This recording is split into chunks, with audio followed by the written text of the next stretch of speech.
So we want to unpause. May 15th is when the pause regulations expire statewide.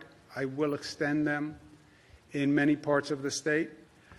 But in some parts of the state, some regions, you could make the case that we should unpause on May 15th. But you have to be smart about it. Well, we want to reopen. Well, have you thought through reopening? And we have a couple of weeks, but start thinking through what it means to reopen. First question is, do we meet the CDC guidelines that say you reopen when you've seen a decline in numbers for 14 days? Second, we talked about, on the reopening, bringing back construction and manufacturing as the first two industries. But how do you bring them back? And what precautions are going to be in place? What precautions do you want those businesses to institute when they start? And part of this is on business.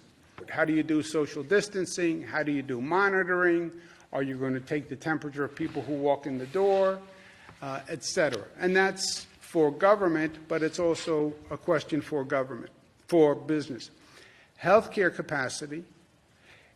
You want to reopen a region. What is the healthcare capacity in that region? How many beds will you have available if that number goes up? How many ICU beds will you have available? And are you contemplating what's going to happen when the flu season kicks in September, where we could potentially now be dealing with COVID cases on top of flu cases? You have to test for both and possibly have hospital capacity for both. Do we have testing in place? And is testing ready to go? Because testing is one of the main monitors, right? Do we have a tracing system in place? And this is something we've never done before, right? So that system has to be in place. When we isolate people, where do they go? Isolation, once you find the person who's positive, basically you can say to the person, look, you can go home, but then you run the risk of infecting those people in your house, or we could put you in an isolation facility. We have a hotel, et cetera, that we can put you in for 2 weeks. But you have to locate those facilities first. We have to coordinate as a region. So everybody in that region has to have the same policy when it comes to schools, when it comes to transportation, when it comes to testing, when it comes to tracing. And that region's plan has to fit in to our overall multi-state plan. No attractive nuisances.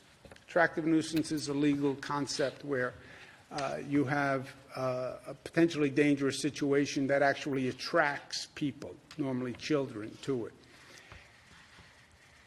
We can't open an attraction that might bring many people from outside the region and then overwhelm people in that region. You have a lot of pent-up demand.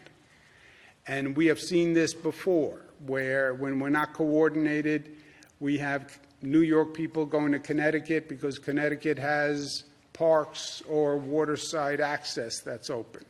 And then we need a regional control room, I call it. We have to be monitoring what happens when we start to reopen.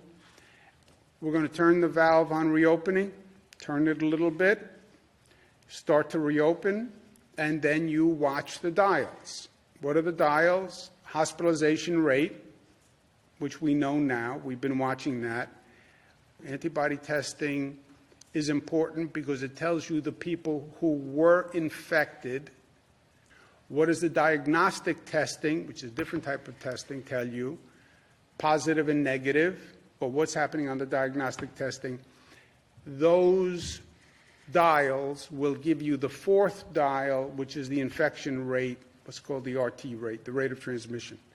So turn that valve a little bit for a region, watch those 4 gauges very carefully every day, see what's happening on those gauges. You can either close the valve, open the valve a little bit more, or leave the valve where it is.